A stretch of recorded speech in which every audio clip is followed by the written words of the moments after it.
Hi everyone, it's Brittany here from By Brittany Goldwyn. I post videos about plants and projects, and today we are making little hoop house toppers for some of my raised beds. So I decided to let some of the fall crops in my raised beds go for as long as they could possibly go to see how long they would last here in Maryland Zone 7A.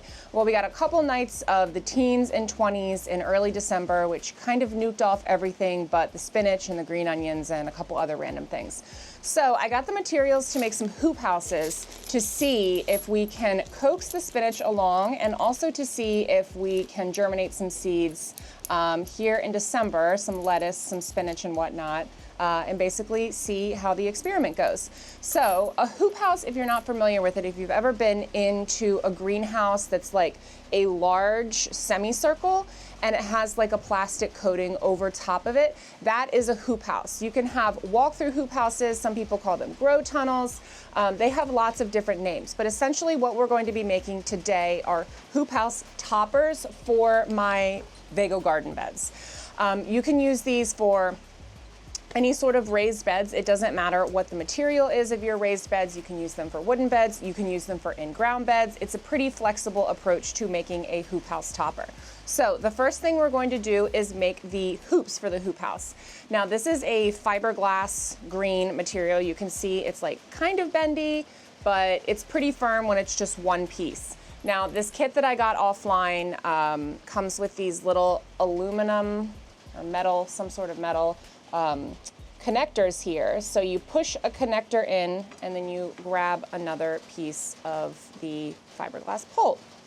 So you're just gonna do this until you have enough built out for the size of your hoop. Now I have already determined that I want to have 6 of these built out in order to have a long enough piece for the hoop that I can secure it down into the soil of the raised bed, and also have sufficient height for me to be able to easily reach in there and get things, and also sufficient height for things that are growing in there. Now for the things that I'm growing, I don't need a ton of height. It's mostly like lettuce, greens. This bed also has some of my chard in it and some sorrel.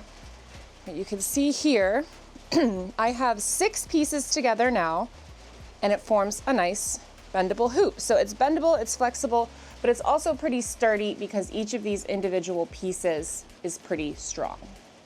So I'm gonna build out a few of these others. For the size of the beds that I'm putting these on, I'm using 3 hoops made of 6 of these green pieces each. So I'm using 3 of these, 1 on each end of the bed and 1 in the middle for additional support. And the reason why I am adding these hoop houses is because, you know, we put all of this time and money into our garden, and people think you can only grow in the spring and summer and early fall. But that's really not the case. There are a lot of cooler weather things that do very, very well in cooler weather. However, if you have weather like we have here in Maryland Zone 7A, you will have kind of unpredictable cold snaps, unpredictable warm streaks, and unpredictable heavy frosts. So what these hoops and the covers are going to do is just keep things a little bit more stable for those crops, to hopefully allow you to extend the amount of time that you are growing on the back end of the season and the front end of the season.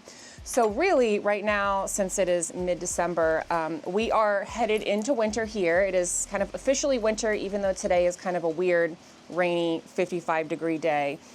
We are looking at temperatures down into the 20s and high teens over the next couple of weeks. And then of course, January and February are always very grim here. So what I'm doing here is a bit of an experiment. I typically would not recommend trying to germinate these seeds in the hoop houses outside in the middle of winter, but I figured it would be a fun experiment to see if I could get anything to germinate and grow, and then they'll be ready for the early season vegetables, so I can get a jump start on things before it gets too warm outside. I will probably hope to start growing in this house for real, not as an experiment, in early March, whereas our last frost date is not until the middle of April, I think. So it's pouring rain. This is obviously not the most ideal weather to be building our hoop house in. However, I have a job, so I work when I can, and it's also not completely freezing outside right now, so we'll just get a little wet. That's okay. Okay, all right. Okay, so you see I already did this bed right here. I put in our 3 stakes. Now these are the 3 that we put together on the patio. So I'm gonna start at one end here. I'm gonna just stick it down in. I'm going to push it all the way down to where it will be stable enough. And then I'm gonna grab the other end. Put this one in. And these don't have to be perfectly stable, just enough that the wind won't blow them away, which even in a high wind area, I imagine these would probably be pretty stable. We do have days where we have pretty high wind here, but I'm not too concerned about these. Okay, so we have the 3 of them in. I'm gonna grab my umbrella here and show you what they look like. So these are our 2 beds that we are turning into hoop houses. So the next step is to cut our fabric for them. So before you cut the fabric, you want to take a measurement of how long you want your fabric to be. So sometimes what people will do is they will just drape the fabric over the whole hoop house, have it come down to the ground, and then put like heavy rocks or bricks in place to hold it in place. However, this set came with clips, so I'm not going to change the width of the fabric, which came in a stock width of 10 feet. It's 10 feet wide by 30 feet long. So I'm more concerned with the size of the length. So the length that I want to cut it to. So I forget how big these beds are. So I'm just gonna take a rough length measurement of about 140 inches wide. And then I'm going to take a measurement of how tall the tallest point here would be.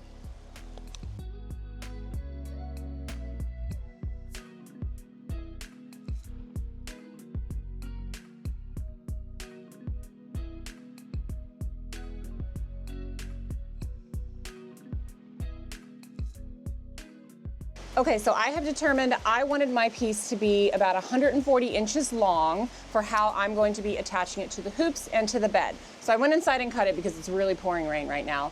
I'm going to show you what this looks like. So this is my hand on the other side of it. You can see it's pretty transparent. This is going to let light through and it's going to let water through. So you don't have to worry about watering what's underneath of these cloths. Unless it's, of course, not raining. But any rain or melted snow is going to get through to what's below.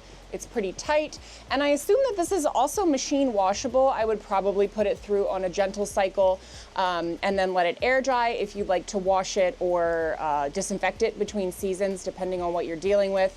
But we're going to use these 2 clips to attach them. So these I'm going to use around the hoops because these came with the hoop houses, and then these I'm going to use on the sides of the bed because these came with the cloth. Now again, if you're not using clips or if your kit or the supplies you got did not come with clips, you can drape it over the hoops and use things like bricks or heavy rocks around the perimeter of the beds to keep it in place. I would probably still recommend using some clips on the hoops just to keep it from shifting around too much when it's windy. And most of the kits online, it looked like they came with some sort of clips, at least with the hoop side or with the fabric side, because I did buy the fabric and the hoops separately. Okay, I'm heading out here to put this one on in what is sure to be an entertaining video of me fighting with a giant piece of cloth in the pouring rain. But hey, at least it's not cold out. Okay, so I'm gonna get these roughly in place here. I wanna make sure that the back area is covered too. Now I mentioned that I did not cut these widthwise. I just kept the 10-foot width that comes with the that the cloth came with. Now that was kind of lazy of me because I probably could have gotten some more use out of this cloth if I would have trimmed it down and just gotten it to this side of the bed and clipped it in place, because you know this can also be used for a variety of other things around the garden in addition to just frost and cold protection. So you know what I'm going to do here, actually I'm going to pull this tight on one end and clip it, and then I'm going to cut off the extra so that I can use it elsewhere in the garden, because I'm sure I'm going to have other uses for it, and then we'll pick back up. This is the importance of measuring, and I never measure. Okay, I cut off a decent amount of extra that's going to be really helpful for some of my seedlings and blueberry bushes in the spring. So now I'm going to use these clips, the aluminum clips, for around the base. I'm just going to try and keep this a little tidy. I'm going to keep it up, try and keep it up off the ground by just tucking this a little bit and clipping it in place. And then the green clips are for the hoops. So I'm just going to try and pull this. It doesn't have to be super tight, but just stable enough. Clip these into place. All right. And then I'm going to tuck this under here. Clip this.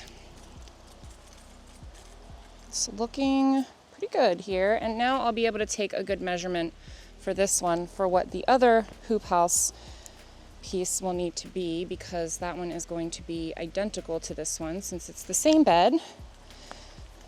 And then I'll show you in a second what I'm doing over here so that I will be able to still easily access everything, although my plan is kind of a set it and forget it with this bed. I would like to just pop some seeds in, and then as I mentioned, this will be a bit of an experiment.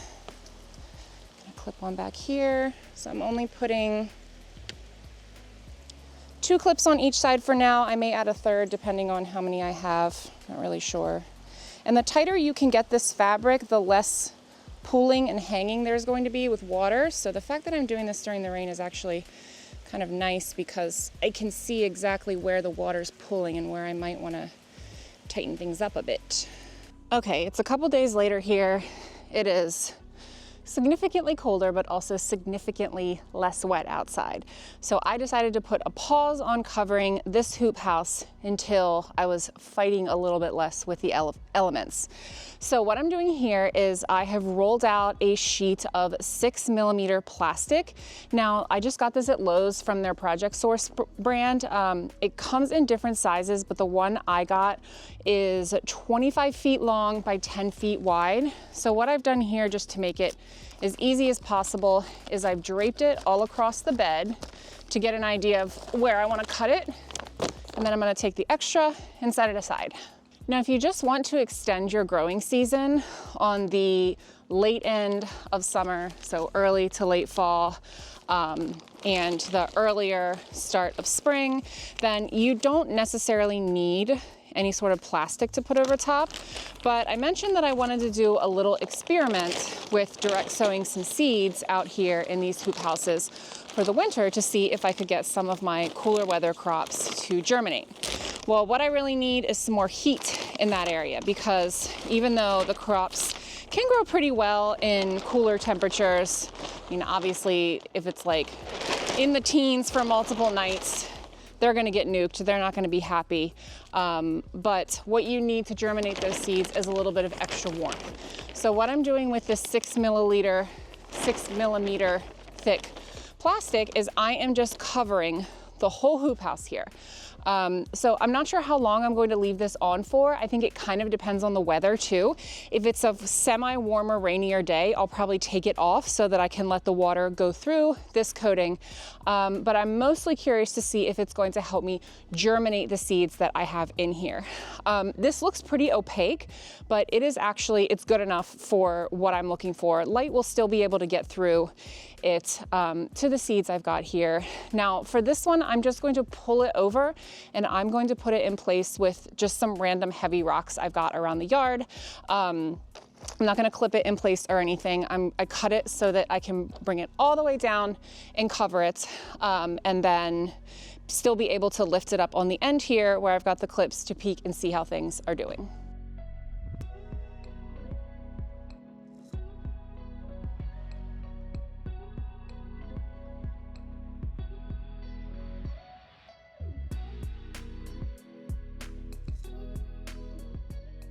So I've got all my rocks, if you can believe it, some of these bricks and massive rocks over here were things we've dug up in the yard as we've been planting trees and whatnot. Some are just broken pavers, but I've got everything down here.